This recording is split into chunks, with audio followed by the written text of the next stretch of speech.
So you're just minding your own business in a school lavatory. Because sometimes romance needs, creativity and limited witnesses. When out of nowhere, the local village drunk barges in like he's on some superhero mission. Bam! Privacy gone, scandal born, and before you know it, your name is dragged through the mud like yesterday's laundry. That, my friends, is how Charles's life takes a turn for the oh no, not again, in the short story we're reviewing today. But before I spill all the tea, and trust me, this story's got enough for an entire African tea party, let's get into the bizarre yet fascinating plot of this controversial tale.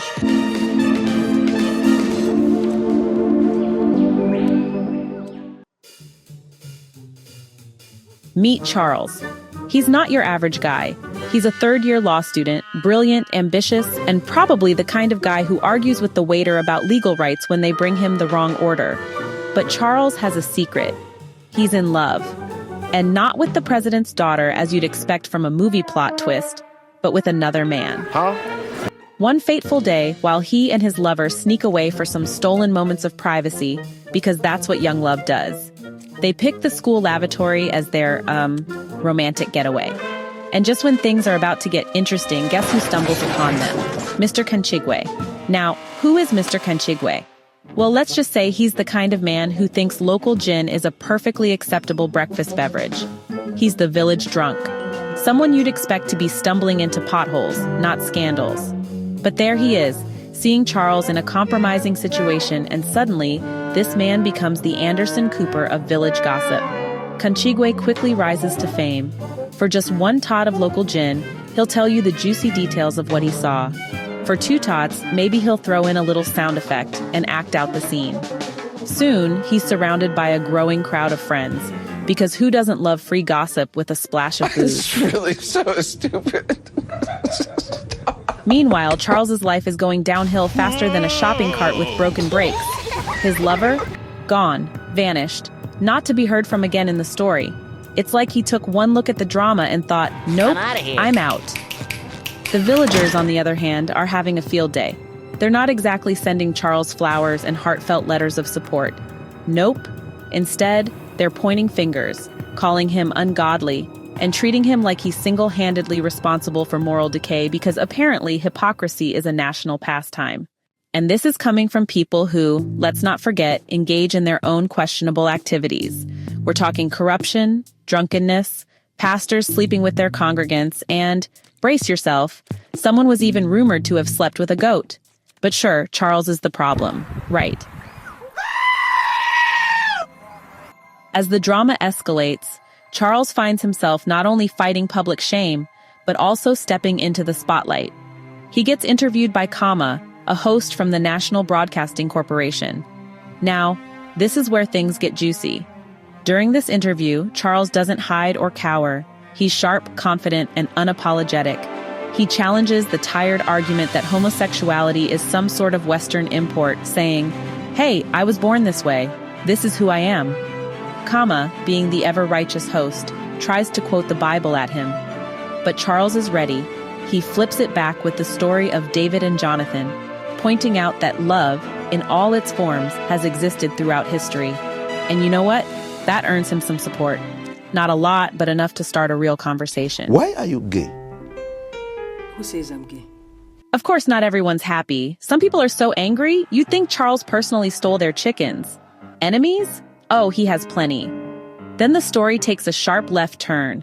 Suddenly, we're talking about international aid cuts, the country's economy crumbling, and the government almost going bankrupt because donors are pulling out funds over the sentencing of Charles and his partner.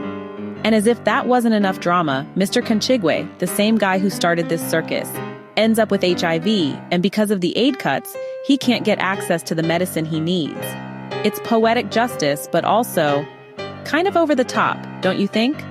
And that, in a nutshell, is the wild, messy, and sometimes frustrating story of love on trial.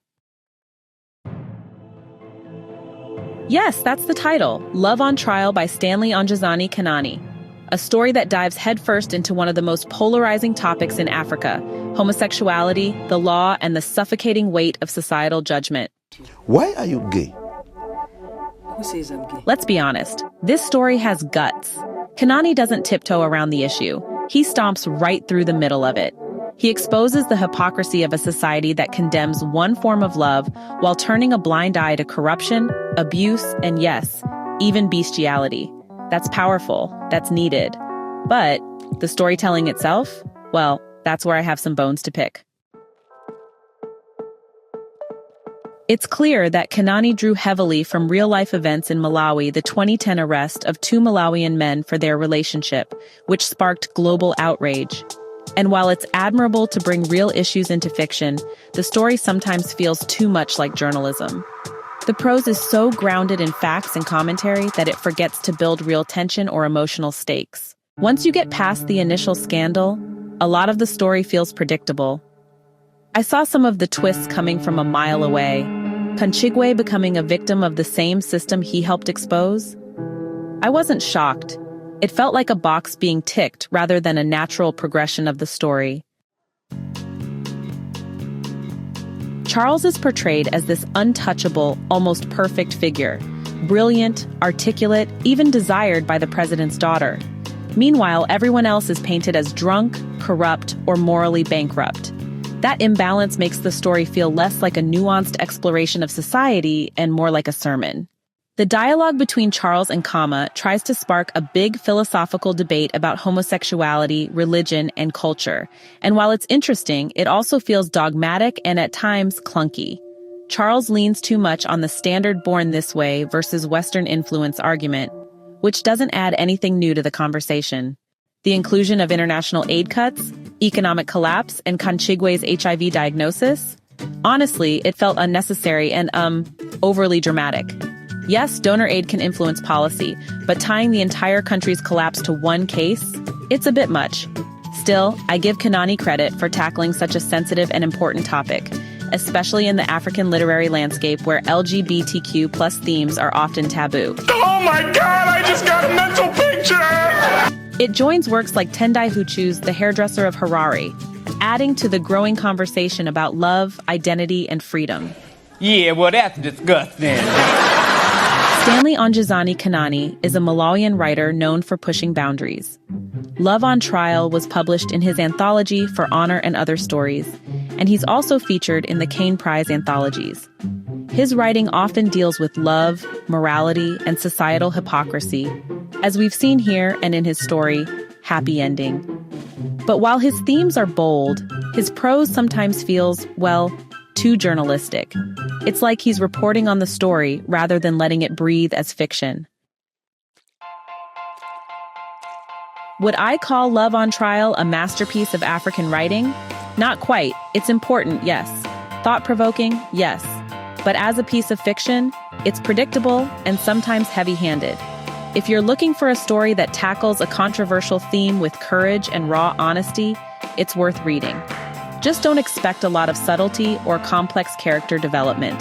So, what do you think? Should a story like Love on Trial win accolades because of its bold theme, even if the prose itself isn't exceptional? Or should we demand both courage and stellar storytelling? Let me know in the comments below. Thanks for watching! If you enjoyed this review, hit that like button, subscribe for more book discussions, and maybe grab a cup of gin. Just don't share gossip with Mr. Kanchigwe, okay? See you in the next video. Hey, thanks so much for hanging out with me today. If you're interested in diving deeper into this book, I've left some links down in the description. You can use it to grab yourself a copy and keep the adventure going. And if you're in the mood for more great reads, don't go just yet. Click on one of the videos popping up right now that I think you'll love. And don't forget to give this review a like, leave a comment, or even subscribe if you'd like to see more. Every bit of support helps us grow this little community of book lovers. See you in the next one.